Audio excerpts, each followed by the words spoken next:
సౌమ్యనాథ స్వామి మందిరంలో కవితా చక్రవర్తి సొట్టు సాంబమూర్తి గారు మాట్లాడుతూ నందలూరు సౌమ్యనాథ స్వామి గుడినందు దక్షిణామూర్తి గురించి ఎంతో చక్కగా చెప్పడం జరిగింది. గురువి సర్వలో కాణామని పదము వేదముల నుంచి వచ్చింది. వేదం చదివినట్టు ఏ బ్రాహ్మణం కూడా ముందుగా గురువుని స్మరణ చేయడం అనేటువంటిది ఒక మంచి మాటగా చెప్తున్నటువంటి సాంబమూర్తి గారు చెప్తుంటే ప్రజలందరూ కూడా ఆనందం వ్యక్తం చేశారు. ఎవరి దక్షిణామూర్తి దక్షిణస్య అభిముఖ, దక్షిణానికి అభిముఖంగా ఎవరైతే ఉంటారో, ఏ మూర్తి అయితే, ఏ రూపమైతే, ఏ ఆకృతి అయితే, ఏ భగవంతుడైతే అతన్ని దక్షిణామూర్తి అంటారు. అతను దక్షిణం మళ్ళీ ఉంటాడు, శిష్యులు ఉత్తరం మళ్ళుతారు.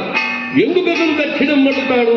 దక్షిణ యమదిశి, యముణ్ణి కంట్రోల్ చేయడానికి వీరు నా భక్తులు, వీరిలోనికి నువ్వు రావద్దు జాగ్రత్త అని యముడి వైపు చూస్తూ ఉంటాడు. కాళహస్తిలో దక్షిణాభిముఖంగా ఉంటాడు దక్షిణామూర్తి. కూర్చోనుంటే దక్షిణామూర్తి, లేస్తే నటరాజ స్వరూపం. లేచి నిలబడ్డాడు అనుకోండి నటరాజే, కూర్చుంటే దక్షిణామూర్తి.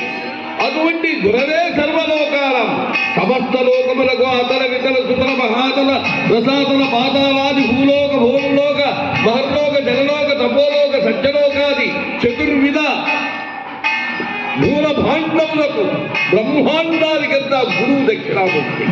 అతన్ని స్మరిస్తే, ధ్యానిస్తే, పూజిస్తే, అర్చిస్తే, కీర్తిస్తే, మంత్రాన్ని అనుష్ఠానం చేస్తే సకల విద్యలు వస్తాయి.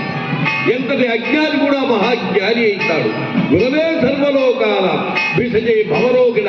ఈ సంసార రోగాలున్నాయే, అంతేకాదు ఈ సంసార బాధలున్నాయే, జనన మరణాలున్నాయే, పుట్టుక గిట్టు